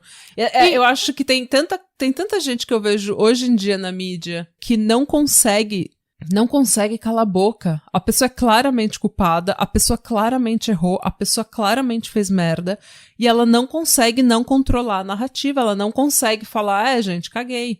Tipo, paciência. Sim. E esse é uma coisa muito proeminente, tipo, do sociopata, não só do psicopata, mas do sociopata. A pessoa não consegue calar a boca, até quando ela ficar em silêncio seria melhor pra ela. Não consegue. Sim. É uma coisa que foge do controle deles mesmo. E, querendo ou não, a manchete deixou de ser monstro condenado de novo à cadeira elétrica e virou monstro se casa em tribunal. Ai, gente. O pior pra mim é que dá certo, sabe? E entre a sentença e a execução passou quase uma década, né? Ele foi condenado em 80 e ele foi executado em 89. E nesse intervalo, ele apelou tudo que ele conseguiu e ele ficou surpreso quando ele descobriu que ele ia ser realmente executado em 89, ele achou que ele ia conseguir apelar de novo. Por isso, inclusive, que ele nunca divulgou todos os nomes das vítimas, ele segurava porque ele achava que a polícia ia dar mais tempo pra ele, em troca de saber todo mundo que ele matou. Então, tem muito mais vítima do que essas que eu citei. Essas que eu citei são só as que a gente tem certeza que foram ele.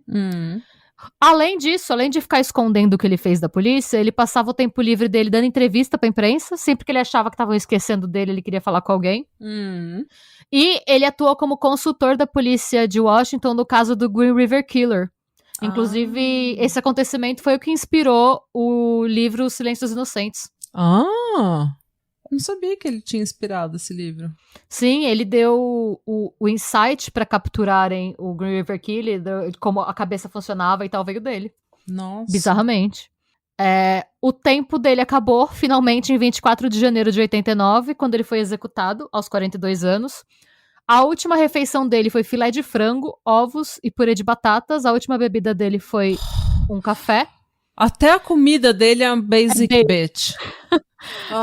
Pelo menos o Gays pediu um balde de frango frito, né? Basic bitch. As últimas palavras dele foram pra mãe. Ok. Ele se desculpou com a mãe.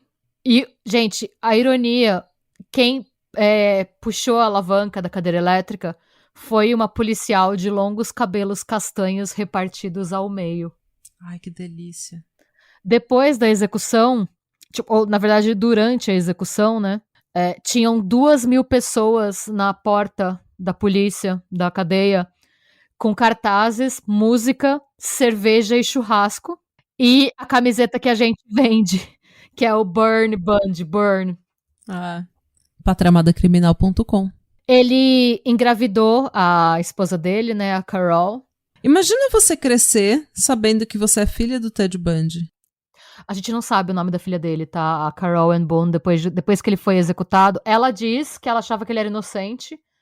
Tanto que ela pede pra separar dele no final, quando falta pouco pra ele ser executado, que ele começa a confessar tudo, ela pede o divórcio. E ela troca de nome e troca o nome da filha. Pelo menos isso, né, minha filha? É. Pra poupar as duas, né? E falando um pouco do caso específico dele e da minha teoria sobre ele. Pra gente falar sobre o Bundy e o caso dele, a relação dele com a mãe dele e com as mulheres, a gente tem que falar um pouco da triangulação do complexo de Édipo. Que, resumindo super, se alguém quiser depois eu te passo um pouquinho pra falar do Freud, a gente tem no complexo de Édipo a figura da mãe como objeto de amor e um misto de rancor e amor pela figura do pai. E no complexo de Édipo tem uma coisa que chama castração. Quando a criança cresce, nos primeiros 2 anos de vida, a criança nem sabe que ela e a mãe são coisas diferentes, tá? A criança acha que ela e a mãe são uma coisa só. Tanto que é com 2 anos que a criança percebe que ela e a mãe não são a mesma pessoa. E é por isso que a criança com 2 anos começa a chorar demais, fica extremamente apegada, não desgruda da mãe. Que é o que eles chamam de... a primeira grande tristeza que você tem na vida depois do nascimento é quando você descobre que você e sua mãe não são a mesma pessoa. Quando isso acontece, o normal é que a criança fique extremamente grudada na mãe, inclusive competindo com o pai pelo afeto da mãe. Porque a partir do momento que você descobre que você e sua mãe não são a mesma coisa, isso quer dizer que sua mãe pode te abandonar. Ou sua mãe pode não gostar de você. Esse não é um pensamento consciente, mas é uma coisa que você sente enquanto bicho mesmo. E aí, a criança começa a competir com o pai pelo afeto da mãe. Isso dura, entre os 4 e os 6 anos. É a fase que a criança é extremamente grudada, pegada e tal. Isso é, assim, gente, partindo do princípio da castração heteronormativa que o Freud descreve, tá? Eu não vou entrar, tipo, no processo de identidade de gênero e tal, porque aí é outra teoria e também o episódio já tá longo. Relaxa. Eventualmente, o que acontece é que a criança vai competindo com o pai e vai criando essa relação que é um misto de rancor e amor. A criança ama o pai, mas o pai é um empecilho na atenção da mãe, que a criança não recebe o tempo todo. E o que a gente chama de castração é quando o pai fala: filho, agora o pai vai ficar com a mãe. Tá? Esse é o meu tempo com a sua mãe. É o processo de falar: criança, eu com a sua mãe, a gente tem que dividir o tempo, é assim que a vida funciona. Quando essa castração acontece de forma bem sucedida, o menino ele sai da fase do Édipo e ele vai para a fase de identificação. Essa é a fase que o moleque quer jogar futebol com o pai, que ele torce pro mesmo time que o pai torce, que ele quer sair com o pai para fazer tudo, porque aí é quando a criança se dá conta, e de novo, não uma coisa consciente, mas é quando a criança se dá conta inconscientemente de que um dia ela vai crescer como pai e vai ter uma esposa. Vai ter alguém. É quando a criança cria consciência de um dia eu vou crescer e eu vou formar a minha família. E aí a criança passa de querer a atenção da mãe pra se identificar com o pai. Entendi. Esse é o processo do complexo de Édipo normal. É uma fase pela qual toda criança passa, é absolutamente normal. É isso, tá? Normalmente, todo esse processo termina por volta dos 5 anos de idade e segue o baile, segue a criação da criança, vai passar por outras fases e tal. No caso do Ted Bundy, isso não aconteceu, né? Não. Aconteceu com a avó, talvez. Mas e não com a mãe dele. Necessariamente, porque pra ele, o processo foi meio que todo errado. Ele tinha uma irmã que atuava como mãe, ele tinha uma avó. Você percebe que a gente fala muito da infância dele, da relação dele com o pai. A figura da avó, que seria a mãe dele, era meio que inexistente. Então ele recebeu sinais errados e bizarros a criação inteira. Ele tinha uma irmã que se metia mais do que devia. A figura da mãe era praticamente inexistente, porque realmente a avó dele não queria se manifestar. A gente sabe pouquíssimo da avó dele. O que a gente sabe da avó dele enquanto objeto de surra do avô. E é por isso que ela não queria se manifestar, provavelmente. Então, essa relação de amor com a mãe, ele meio que nunca teve. Ele já partiu direto pra identificação com o pai. E a figura materna, que poderia ser a mãe, a irmã, quer dizer, irmã/mãe, na verdade era alvo de ódio dele, né? Ele tinha raiva porque ela representava pra ele alguém que distanciou ele da família que ele achava que era dele de direito. E tudo isso aconteceu quando ele tinha 5 anos, que é bem a idade que você desenvolve essa triangulação de maneira saudável, né? Então, ele recebia, de um lado, sinais cruzados da irmã, que era mãe, que tentou interferir na criação do filho, inclusive tirando ele do contato com o pai/avô, né? Que era uma pessoa que ele idolatrava. O que levou ele a criar meio que uma relação de amor e ódio pela figura da mulher. Porque você vê, a última pessoa com quem ele quis falar foi a mãe dele. Se desculpando pelo que ele fez. Então ele foi uma pessoa que nunca aprendeu muito bem o que fazer com as mulheres na vida dele. A mulher, pra ele, era uma figura muito mais... A mulher era pra ele a pessoa que pode... que tem o poder de tirar a vida que ele conhece e levar ele embora. Ele não pode fazer nada a respeito. E é uma pessoa também que é responsável por dar pra ele uma vida que ele considera indigna. E exatamente por conta disso, dessa criação bizarra, ele decidiu idealizar a própria vida. Ele fala que ele teve uma infância idílica em que todo mundo se dava bem, todo mundo era bem tratado.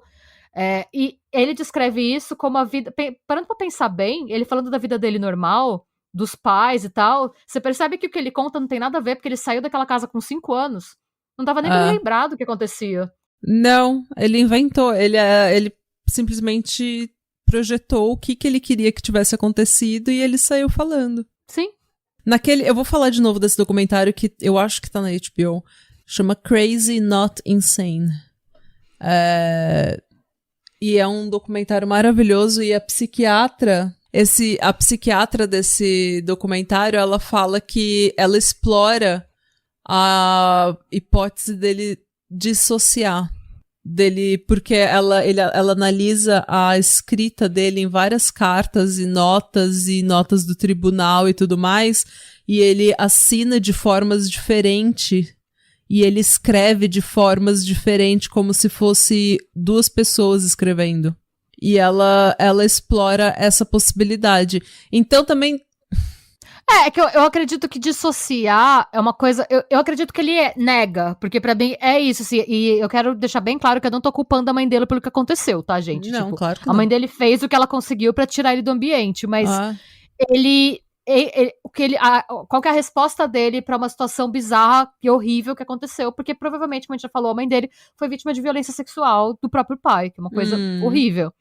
Ele nega o caráter abusivo do ambiente que ele tava e culpa a mãe pela situação. É assim que ele criou uma versão extremamente simples pra justificar a sensação de abandono que ele sentiu na primeira infância. Porque, ao mesmo tempo, assim, quando a Louise tira ele da casa, ele fala mais pra frente que ele não entende por que os pais deixaram.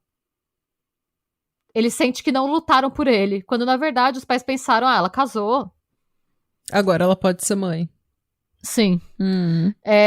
Ele admitia a violência do pai dele. Por que ele nega? Por que ele inventou uma infância e uma personalidade? Porque ele admitia a violência do pai/avô, tornaria a atitude da mãe dele aceitável.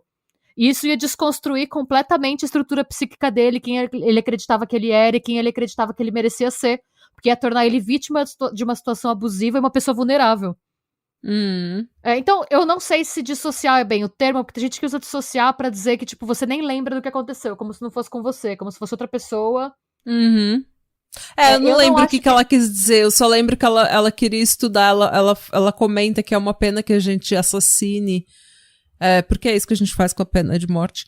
A gente assassina uma pessoa e a gente perde o ruim, mas a gente também a parte ruim dela, mas a gente também perde anos de pesquisa que poderiam ter sido feitas com essa pessoa. A gente perde material de pesquisa.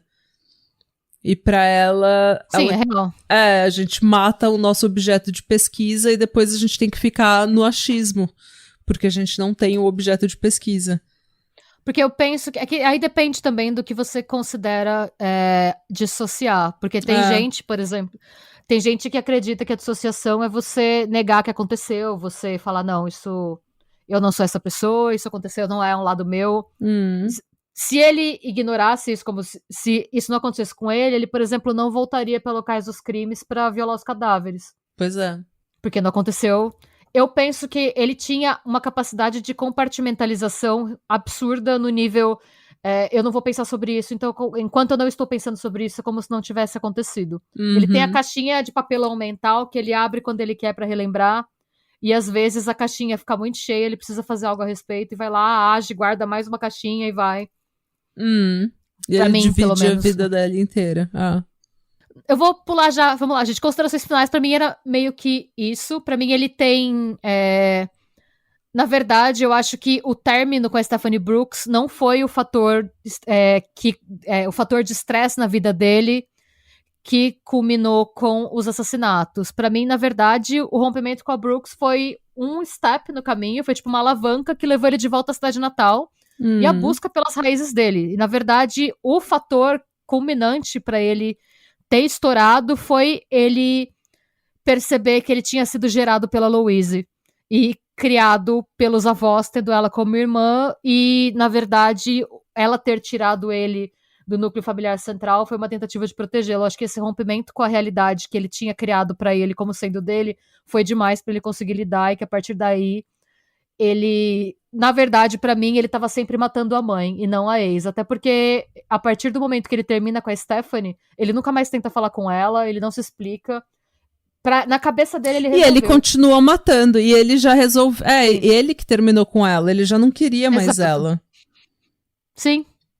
E eu penso também que ele se aproximou da Stephanie, porque, de certa forma, a Stephanie, no começo, quando ele tinha 21 anos, que eles começam a namorar, a Stephanie estava envolvida na vida dele de uma forma muito parecida com a da mãe dele. Tanto a Stephanie quanto a mãe dele eram mulheres que tinham o poder de mudar a vida dele e optaram por dar a ele, na cabeça dele, o destino mais negativo possível. No caso da Louise, foi a criação por um cara que ele considerava medíocre e a saída da casa... do convívio com um cara que ele considerava um modelo, e no caso da Stephanie, a negação de uma vida de status e luxo que ele achava que era direito dele.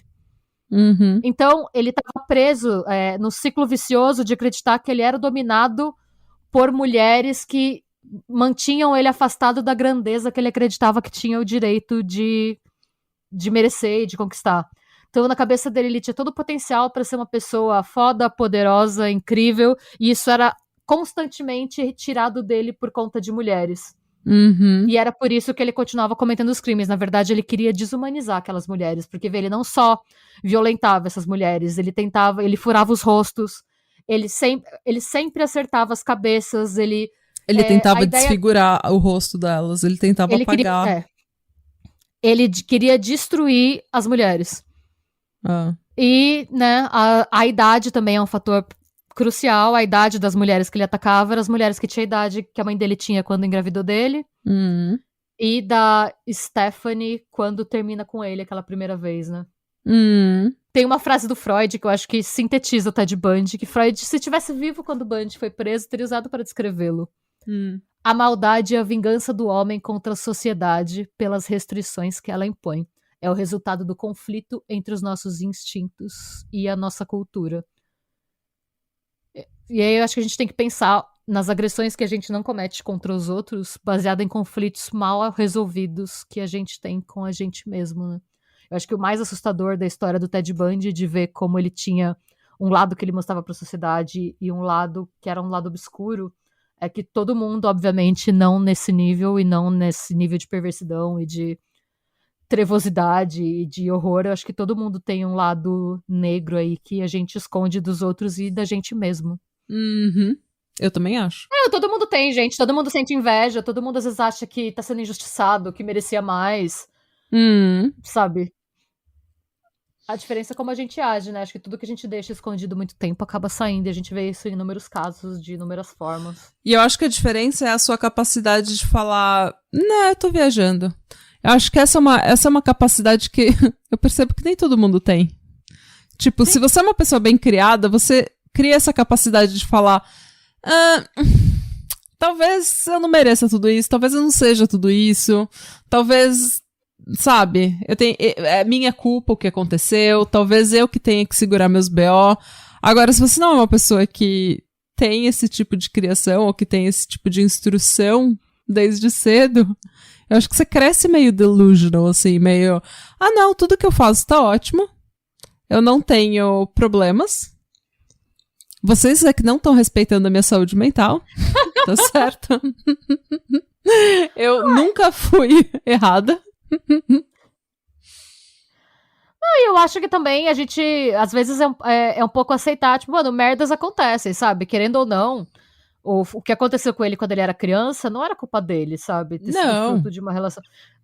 Mas não é culpa dele, mas um monte de gente tem histórias tão tristes ou muito mais tristes que. Sim. E que, por N motivos, conseguem superar, sabe? O que aconteceu com ele, claro, não foi legal, foi péssimo, mas não foi... A gente já viu gente com histórias tão piores, sabe? A Malala tomou um tiro na cara. Então, E ela virou uma ativista, não uma serial killer. Tipo, ela tomou um tiro na cara. O 50 Cent tomou 8 tiros. Mano, e ele virou um rapper. A Alison Bota foi decapitada e sobreviveu. A Alison Bota foi decapitada. Ela foi decapitada e ela foi eviscerada. Ela andou carregando a própria cabeça e os próprios intestinos, gente. Exatamente. E virou ativista, sabe? Eu acho que assim, eu só quero deixar muito claro que, tipo, a gente analisa por que a pessoa faz o que ela faz, mas em momento algum eu tô defendendo ele. Pelo contrário, eu acho ele uma pessoa horrível, eu acho que ele é glamorizado muito mais do que devia. E eu acho que tem que acabar isso de falar que ele tá matando a namorada e que ele fez isso por amor. Ele não fez nada por amor. Dá pra ver que é muito pelo contrário. E, na verdade, ele era um cara mimizento, homem branco, heterocis, que achava que tinha que ser mais privilegiado do que é. E que ele poderia ter tido uma vida muito ok se ele não tivesse esse ranço interno de eu acho que eu merecia mais. Olha essa minha família. Sabe? Assim, exatamente. É o que a gente tem falado muito. Não justifica. Só explica. Explica, mas não justifica. Eu adorei. Isso. Eu adorei. Obrigada. Desculpa, eu achei que ficou um pouco cansativo, porque eu queria falar tudo, mas eu sabia que eu não podia falar tudo, então eu cortei. Se alguém quiser que eu mande tudo... a gente pode publicar o link nas redes sociais. Se você tiver ele em algum lugar... Claro, eu tenho. Então, daí a gente publica na bio do Instagram, naquele Linktree, a gente coloca um link pra você ler o artigo da dona Renata Schmidt na íntegra. E eu adorei. Eu nunca gosto de falar do Ted Bundy porque eu detesto ele. E eu não acho ele bonito, mas eu sempre fico interessada quando você fala. Bom, agora você sabe. Agora você sabe do meu artigo. Agora a gente conseguiu falar realmente do meu artigo. Não, mas eu adorei mesmo. Tá bom. Então a gente vai colocar o link pra você ler o artigo da dona Renata Schmidt na bio do nosso Instagram. E eu sugiro, eu vou fazer a mesma coisa, porque ela me mandou o link 1 ano e meio atrás e eu não li. Eu comecei a ler, eu me interessei e a gente gravou uma collab e a gente falou 20 minutos do Ted Bundy. Mas agora que a gente falou, agora que a gente finalmente falou do caso, agora eu vou ler. Aí a gente coloca como é que fala? As metas de fazer as coisas, demora, mas sai. Demora, mas sai. Então daqui 1 ano e meio, a história que você tá recomendando pode virar um episódio. Continue recomendando pra gente. É isso, gente. Se você gostou desse episódio, você sabe o que fazer. Siga a gente em todas as redes sociais, dá 5 estrelas no iTunes, porque isso ajuda muito, muito, muita gente. E eu quero agradecer também todo mundo que tá entrando no Catarse, todo mundo que tá dando 5 estrelas no iTunes e no Spotify e que tá escrevendo review, isso ajuda muito mesmo. E a gente agradece e aprecia muito a sua ajuda na realização de um sonho de morar de uma mansão em formato de microfone. E é isso. E Radebra. Sejam bons. Busquem conhecimento. E não mate a sua namorada ou a sua mãe. Não mata ninguém. Ou milhares de mulheres simplesmente porque você odeia a sua mãe. Viver. Que na verdade é sua irmã. Nossa, um parênteses que nem precisa colocar, mas quando o Ted Bundy tinha 9 anos, uma vizinha morreu. Uma criança vizinha, uma menina de 2 anos morreu na casa tipo, algumas casas do lado da casa da Louise, e até hoje a gente acha que foi a primeira vítima dele. Mas ninguém pode provar. Eu não coloquei isso no artigo, porque se eu não posso comprovar, eu não posso colocar. Não. Que vira, né? Mas aqui no podcast você pode, porque aqui a gente faz fofoca. E o que você acha? Mas até hoje não foi comprovado. O caso nunca foi resolvido. Mas tem gente que acredita que foi a vítima inicial dele. Dorme com essa. Dorme com essa. Ou vai pro trabalho com essa, porque é segunda de manhã. Vai trabalhar. E beijo. Faz a sua faxina aí. Faz a sua faxina. Beijos. Beijo. Tchau.